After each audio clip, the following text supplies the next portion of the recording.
Class is in session. MLB hitting the book show Wednesday, September 10th. Ian Cameron with you. Connor Mack will be here in just a moment as well as we take you through the remainder of the Wednesday MLB card. We did have four afternoon games in Major League Baseball, 4 games that have gotten underway already. So we will take you through the rest of the Wednesday MLB card. So let's get underway. We will begin with Pittsburgh and Baltimore. Paul Skeens and Tyler Wells, the pitching matchup here in this one.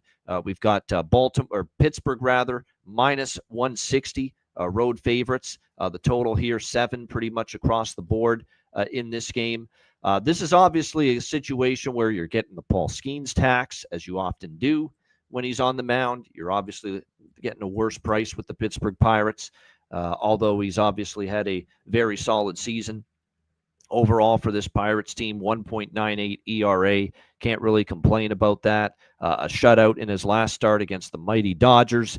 4-0 are the Pirates in Paul Skeens' last 4 starts, so he's definitely pitched well.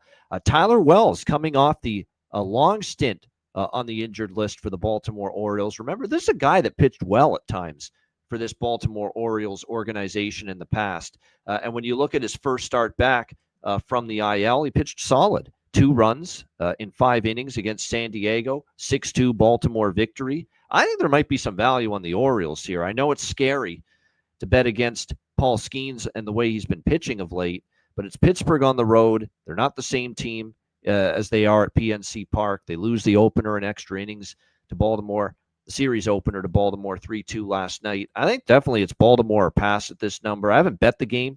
Don't know if I will, but I definitely think with Wells, capable pitcher, and certainly we got Baltimore the better offense.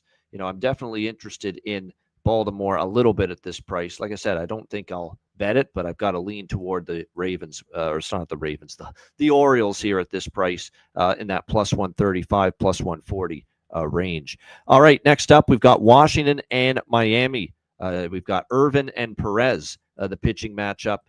Miami minus 155, home favorites, 8.5 the total here in this game.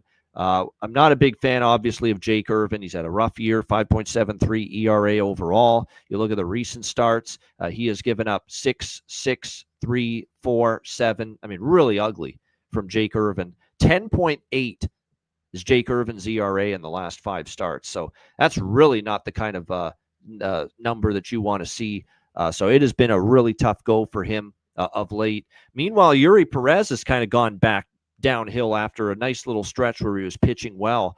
The last 2 starts have not been kind. The Mets rattled him for 5 runs in the first inning back on August 29th. Didn't even make it out of the first inning.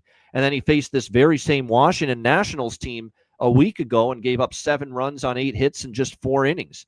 Very interesting to note that Miami 5-0 to the over in Yuri Perez's last 5 starts. So, if it ain't broke, don't fix it. We were on the over last night, 7-5 it was in favor of Washington in that game. You look at the meetings between these teams in Miami. We're now looking at 5 straight between the Nationals and the Marlins when played in Miami have gone over the total. 7-5, 15-7, 11-4, 7. For some reason, when these 2 teams play in Miami, it's high scoring. So I will go back to the well one more time here tonight with Nationals, Marlins over 8.5 here in this game. And neither bullpen's been great of late either. So I think we'll see some runs here in this one. There are no on-screen graphics today. We're having some issues with the StreamYard studio as far as posting on-screen stuff at the moment. So unfortunately, we won't have those today. But next up, Kansas City and Cleveland. We've got the battle of lefties here in this one. Logan Allen on the mound here for the Cleveland Guardians, and Jonathan Bolin here for the Kansas City Royals. Cleveland minus, it's pretty much even money, minus 110, 8.5 the total. Cleveland's the team that's hot. Kansas City's not. Cleveland's won 5 in a row, 6 of 7. Kansas City's lost 3 in a row, and just 3-6 in their last 9 games. Cleveland certainly been, Kansas City's just dead at the plate right now. 3 runs in their last 3 games combined. It's really hard to trust this Royals team offensively at the moment. That being said, Logan Allen is not my favorite pitcher on this Guardian staff, and he has not pitched great in his last 3 starts. In fact, I'm being kind when I say that. He's given up 17 runs in his last 3 starts, and that's over a span of 16 innings. So when you're giving up more runs than innings pitched in the last 3 starts, that's a concern. So I'm off this game. It's no bet. I mean, I don't trust Allen, and I don't know if I trust the Royals offense. I don't know if I trust the Royals lineup right now. So something's got to give. Allen hasn't pitched well of late for Cleveland, but Kansas City hasn't hit well at all. They haven't hit at all in the last 3 games. Bolin, we haven't seen him make a spot start in over a year. So your guess is as good as mine. How he's going to perform here against this Cleveland team.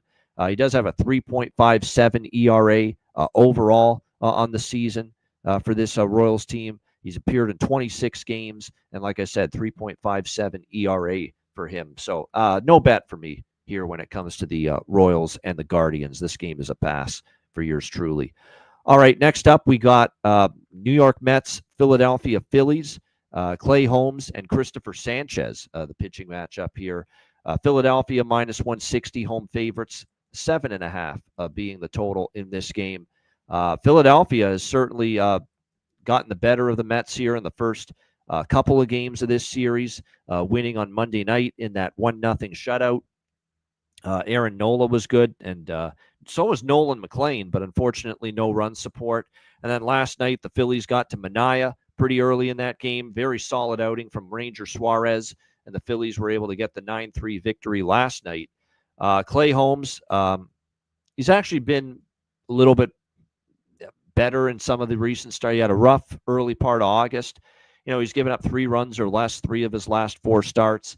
But still, I mean, 4.38 ERA, it's average numbers.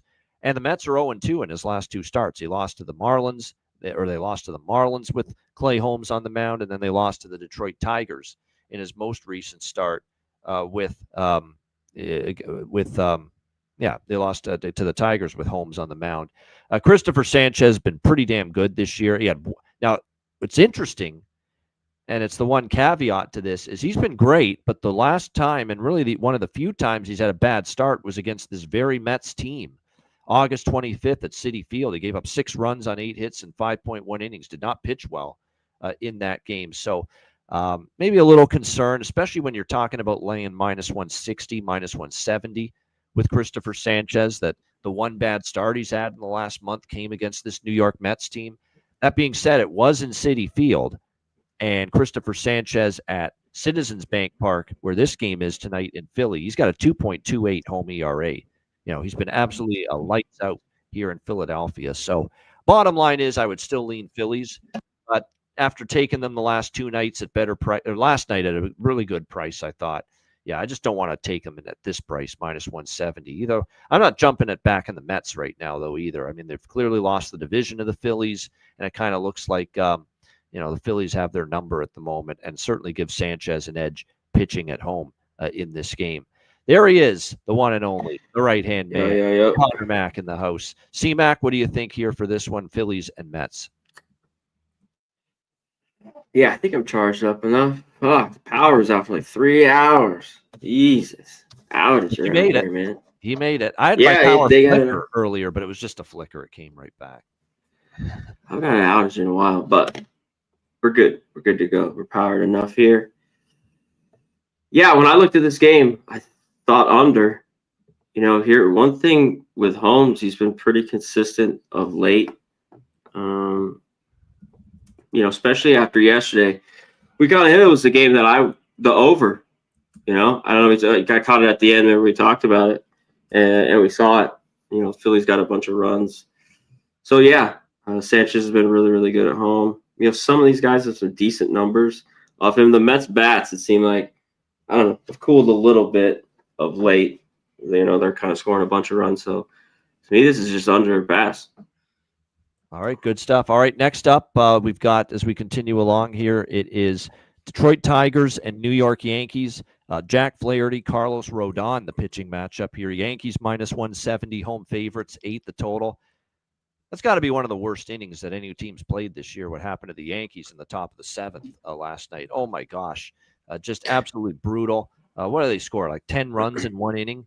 It was 2-2, and it turned into 12-2 Tigers. And, of course, they rolled the victory from that point on. Just a bullpen meltdown by the New York Yankees. There was also a dropped pop-up in the shallow outfield involving Volpe, who is the scorn of all Yankee fans right now.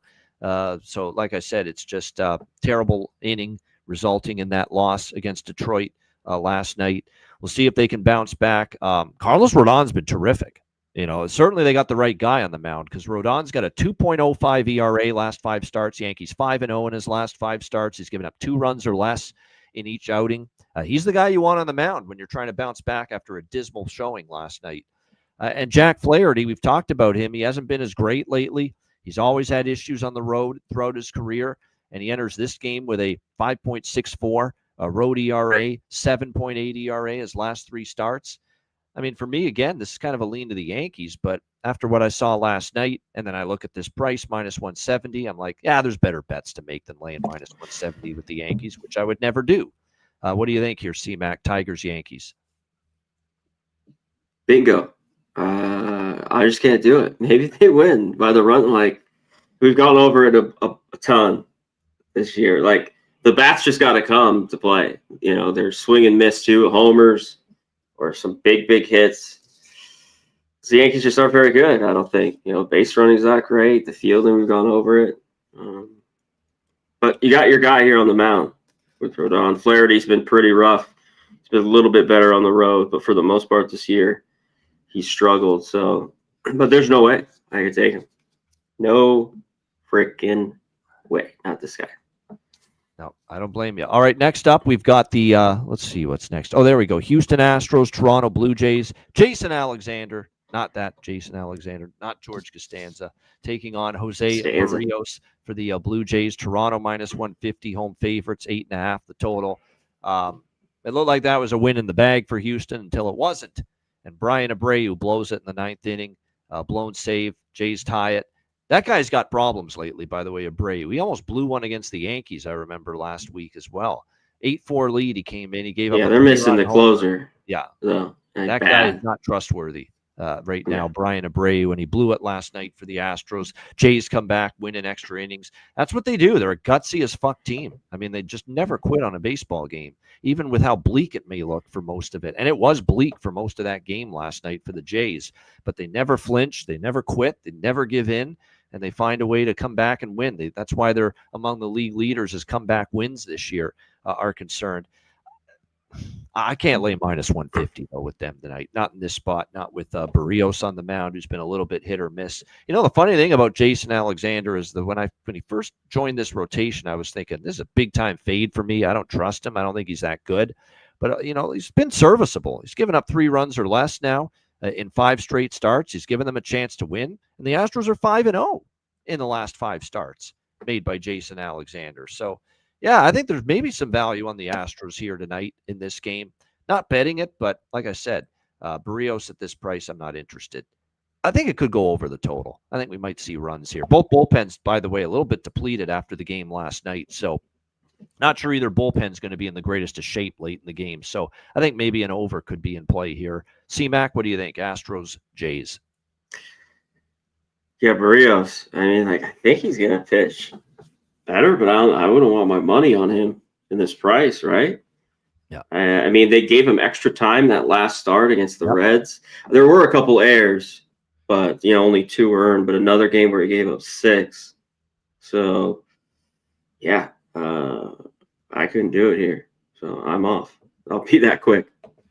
All right, next up, we've got the Cubs and Braves, Jameson Taillon and Chris Sale, the pitching matchup. Atlanta minus 175, home favorites. The total here at 8, shaded to the under here in this game.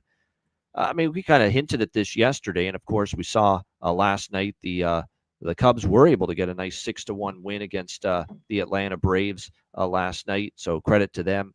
We'll see how they fare here. Jameson Taillon, who's making his 2nd start back from his stint in the IL, back against the Angels in his last in his return, gave up 1 run in 5 innings, pitched pretty well. Chris Sale's looked very good since returning for the Braves. August 30th against Philly, 1 run, 6 innings. Last start against Seattle, 1 run, 6.2 innings. So very good results from Chris Sale. Yeah, it's a pass for me, right? I mean, I don't want to fade Sale, but I don't know if I want to take Atlanta at this. I know I don't want to take Atlanta at this price, minus 175. Perhaps you could take a Cubs team total under.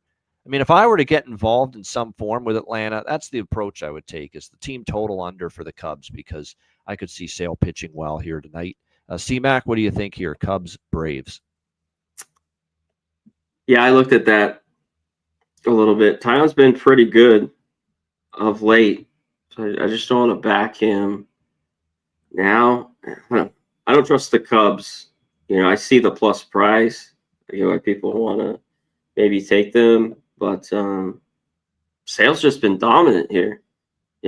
Just Mr. Consistent, seems like. So, If and you're not getting the best price. Maybe the full game under. Yep. Yeah, that was the only thing. That's the other thing in this game, which I really don't. He's been all right. I don't know. Me and Tyon we've had issues in the past. Yeah. Not the best relationship. Exactly. Not the best betting relationship for C-Mac. He's not as bad as Steven Matz back in the day. He's like my ultimate. Just never knew what that guy was going to do. So. Yeah, I hear you on that. All right, next up as we continue along here, it is, let me see. All right, we've got, there we go, Cincinnati and Tampa Bay, Chicago White Sox. Griffin Jacks and Sean Burke, the pitching matchup here. Tampa Bay minus 130 road favorites, 8.5 the total here in this game.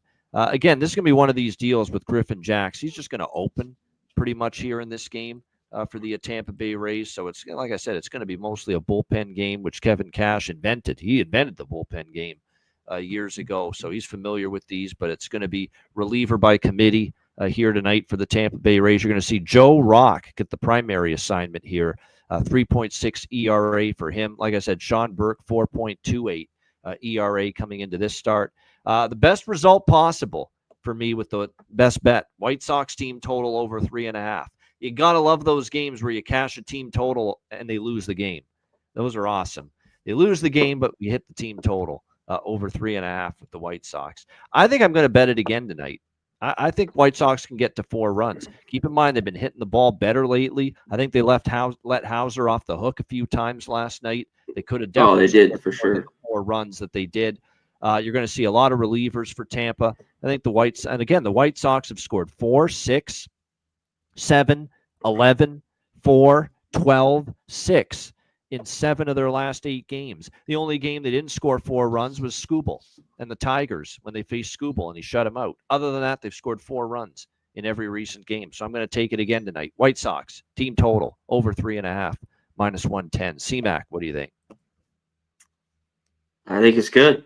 Take it. I think them too, plus money is good. Like you were mentioning, I thought they could have a lot more, a few more runs yesterday. Burke's been better at home for the most part all year long. And, even though the Rays got something to play for, at this price on the road, it's just not something, I'd be taking at all. I think it's the White Sox at this price in this game. All right, Reds and Padres. We got Andrew Abbott, the lefty, and Nick Pivetta for San Diego. Padres minus 140, home favorite, 7.5 the total in this game. I think there might be a little value on the Reds here. Abbott's got good numbers, 2.9 ERA. Has not been nearly as good the last few times. Arizona roughed him up. Mets roughed him up in his last start. So that is concerning. Is he wearing down a little bit? I do think there's a little value on the Reds. They won last night 4-2 to even up this series. The only concern is Pavetta's been pretty solid, pretty reliable, pretty damn good at Petco as well. I mean, Nick Pavetta's home ERA in San Diego, what is it, 2.39? I mean, that's excellent. So, I think there's some value on Cincy because you just don't know what you're going to get from the Padres lineup night in and night out. But, Pivetta does have damn good home numbers. I think that's going to keep me off taking the Reds as a dog, but I do lean to them, I think, as from a value standpoint. C-Mac, what do you think here? Cincy, San Diego.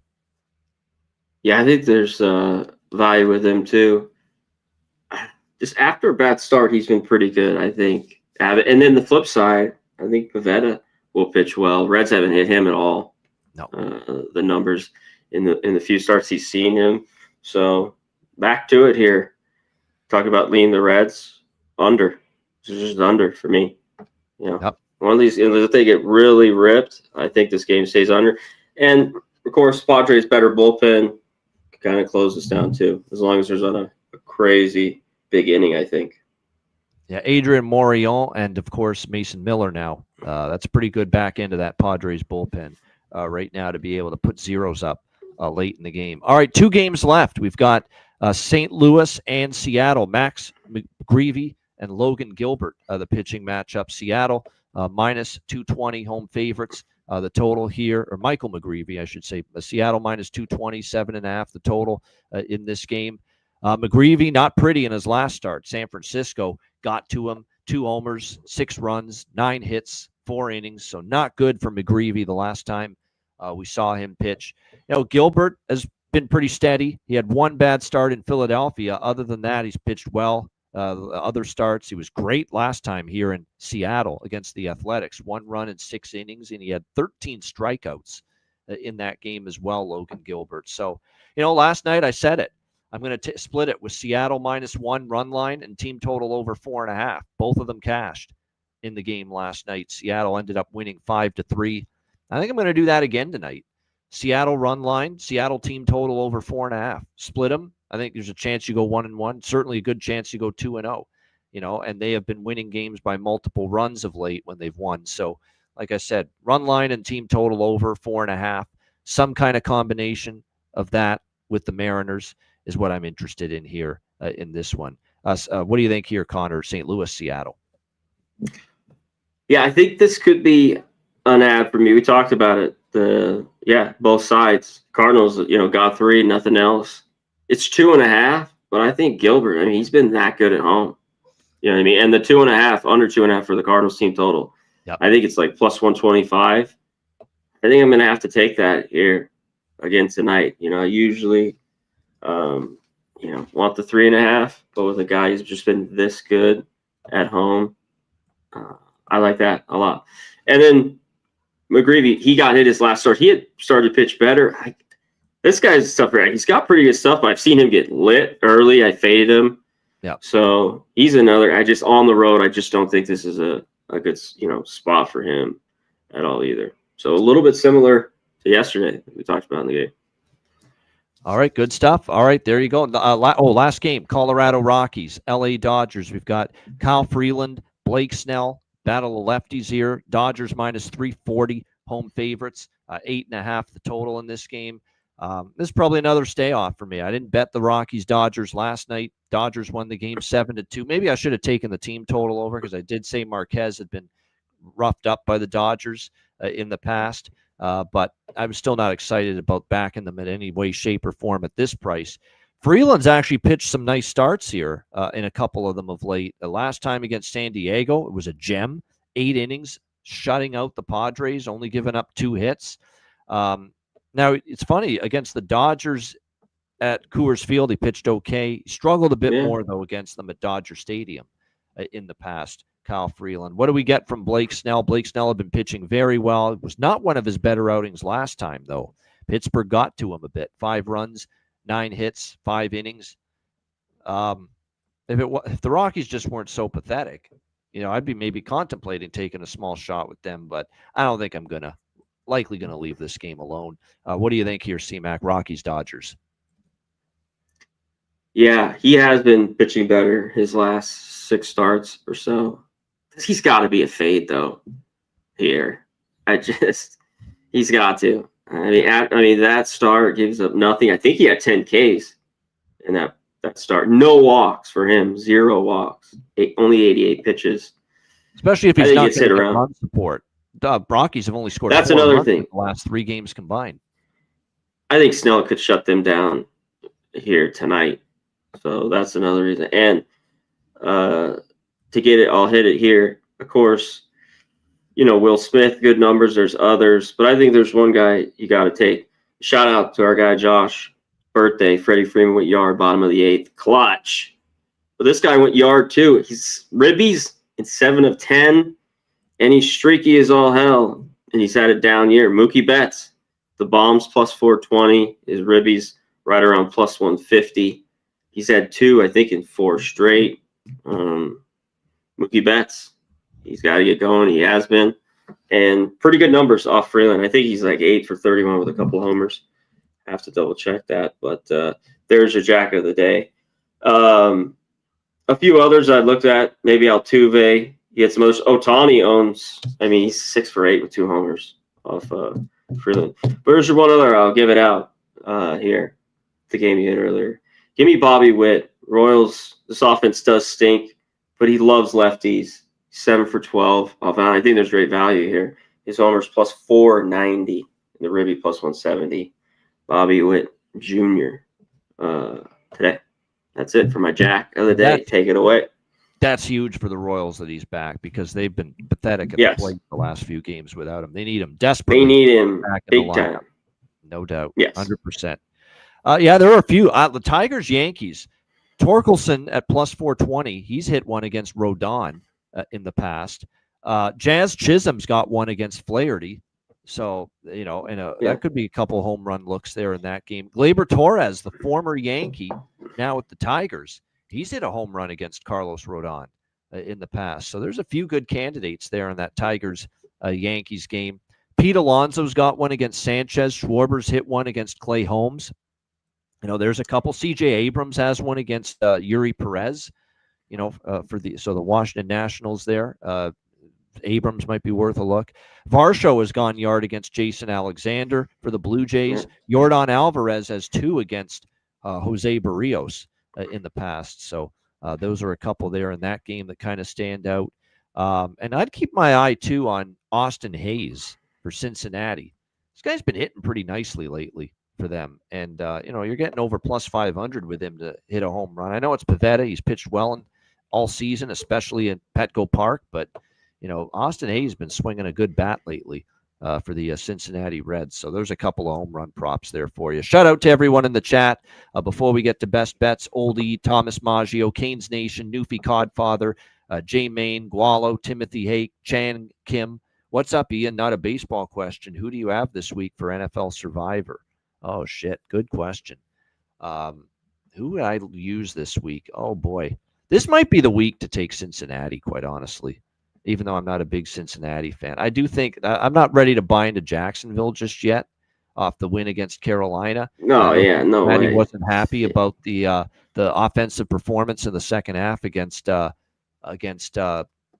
Cleveland last week. So, Cincinnati could be you got to use New England at some point. And I know they're a pick 'em, but I think Miami's that bad based on what I saw last week. Like, I like New England in that game. I don't know about Survivor, but I do like New England in that game at Miami.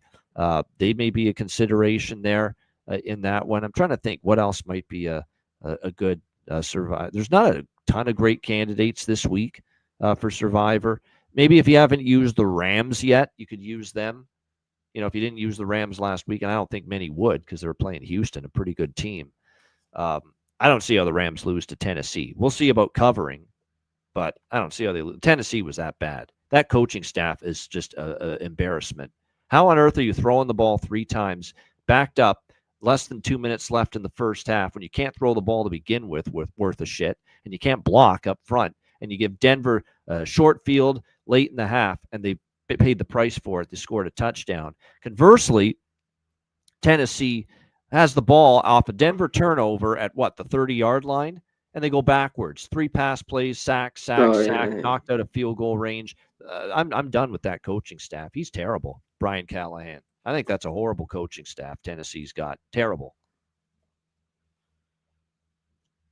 Yeah, I agree. No complaints from me there. Yeah, I think Cincy is one you could look at. I had one other one as well, and this is the last one. The Rams, I don't mind. Yeah, because I think they get out of there and might not cover that. I think they could win.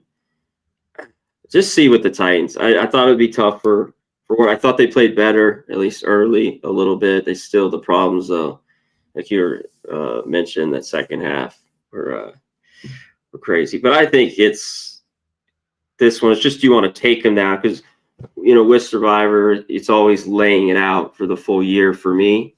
You know what I mean? Because you got to take each team. So, you know what I mean? When you can do that. And, but it's the Lions. Yeah. The Lions off a loss.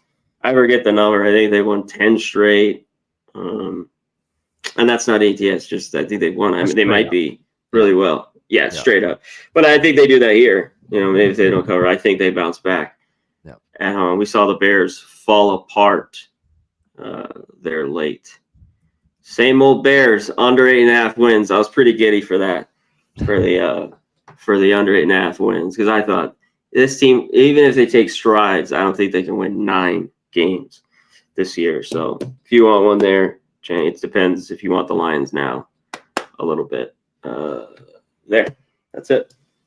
No doubt. That is it. Absolutely. Good stuff. But there we go. Glad we could answer that question for you there, Chang. But yeah, NFL Survivor is, like I said, it's you need to be good. You need to be lucky. You got to have. Oh, yeah. You're going to be. Yes. Yeah. If you're going to win one of those things, there's no question about that. Sometimes with your bets, you need to be good and lucky. So hopefully we're good and lucky tonight with best bets for this MLB card. And one last thing before we get to best bets and wrap it up. I mentioned it yesterday, but I'll mention it now since Connor's with me now as well. We're going to wrap up MLB hitting the books on Friday, September 26th, which is the last Friday of the regular season. We'd love to do playoff shows, but there's only a couple of games. A lot of them will be starting early in the afternoon before we even get on the air. So, like I said, we're going to pass on doing playoff shows, but we'll have playoff picks. I'm sure C-Mac's going to post a postseason free plays. I'm going to post playoff free plays in MLB on Twitter. So make sure you follow us there. But our last official show for the baseball season, MLB regular season, will be Friday, September 26th. That'll be our last show of the season, last show of the regular season, because that's the last Friday of the regular season. The regular season ends Sunday, the 28th, that weekend. So that's the schedule for MLB. We'll be wrapping it up at the end of September. But it's been a great season. Been a great doing this show. Oh, for sure. Here, I'll give you my best bet. I already hit it earlier. Reds Padres under 7.5. Back to it with these two pitchers. The bullpens, I don't trust the offense. So that's it. Under. Reds Padres under 7.5. Good stuff. Reds Padres under for C-Mac for his best bet. My best bet here for this Wednesday MLB card, I'm just going back and forth between a couple. Let's see. I'm going to go with Nationals Marlins. I mean, these two teams just play overs in Miami. It's ridiculous. Every recent head-to-head game, Nationals Marlins down at Marlins Park, Lone Depot Park as it's called now, has gone over the total. Perez has kind of hit the wall. He hasn't pitched as well, Yuri Perez, and Jake Irvin's been atrocious. The bullpens aren't trustworthy. So 8.5, we'll go over again with Washington and Miami. So there you go. Washington, Miami over 8.5 for my best bet. Shout out to the chat. Good stuff. Hit the like button on the way out. We appreciate it very much. And we're back on Friday for our final show this week of MLB hitting the books. Final show, on Friday. Also, going forward, we will have tips are on. If you guys ever want to tip, we just have that on now. Oh, yeah, we got YouTube approved. So, give us a tip if you want. Subscribe to the channels. All that stuff's going to be available pretty soon, probably. Yeah, we'll have maybe like just a low, small money membership. Yeah. And let me know what you guys would like, because I think with two things with MLB ending is we could do maybe cut back or do like some obscure games like Thursday or Friday event like that we don't do on Monday. Right. Because usually you hit the big games. Yes. And maybe we could do that just for the members. We could do like 10 kind of that we're or you and me are looking at. We could go through that. Maybe we'll give you a Missouri State, Middle Tennessee State breakdown one week. Type that. Yes, exactly. We'll each go have, 5 games, something like that. Let me know that. Or if you like, I'll come on and do NFL. I'll do a solo show if you guys want a little NFL. I was thinking maybe that for like a membership or a prop for NFL show. But let us know. Let me know if you guys would like that. Especially for the members, I wanted to do kind of a show or two for them for, if we have this membership. For supporting the channel, 100%. Yeah, especially all the regular guys in here, that day in and day out. I appreciate all you guys, Thomas, Chang, Canes Nation, my dude, J Man, all you guys in here. Old E, of course. Everyone in here. Steven Harrison, my man, Nick. So yeah, just let me know. Let me know what you guys maybe want. Sounds good. In that Like regard, I said, we'll do bonus it. content, you know, and Yeah. for a little membership thing, we'll get that rolling here with the Hitting the Books channel. No question. Yeah, we'll do it soon. Yeah. I kind of just wanted to get a little bit of feedback. What you guys, you kind of stick to college. If you want some NFL, let me know, and we'll kind of get, a small type show and kind of run through it. Yeah, no doubt. We'll throw in a little NFL as well. No doubt if people are interested. So yeah, great stuff. And like I said, we appreciate the channel, hitting the like button. Whether it's sending along a tip, becoming maybe a member in the near future, all that stuff. We appreciate all the support for sure. For Connor Mack, I'm Ian Cameron. Have a great Wednesday night. Enjoy the games and good luck. And we will be back with you on Friday, 5 p.m. Eastern. Actually, no, sorry. We'll see you Monday for college football in the book. That Tycat game for yours truly, home game Friday night. Oh, nice. Yep. Good. So no, okay. We're done. We're done for the week. We'll see you on Beautiful. Monday for college football. See you Monday. We'll see you Monday. Yeah, it's just the way it is. Friday night home games. I leave early. Can't do this show at 5 p.m. Eastern. So we'll see you Monday. So no show tomorrow or Friday this week, but we will be back Monday. College football hitting the books, 1 p.m. Eastern, 10 a.m. Pacific. And then we will get back to Tuesday, Wednesday, Friday, MLB next week with hitting the book this time. There you have it. Enjoy your Wednesday night. Enjoy the games and good luck. We'll see you Monday for another edition of Hitting the Books. Until then, class dismissed.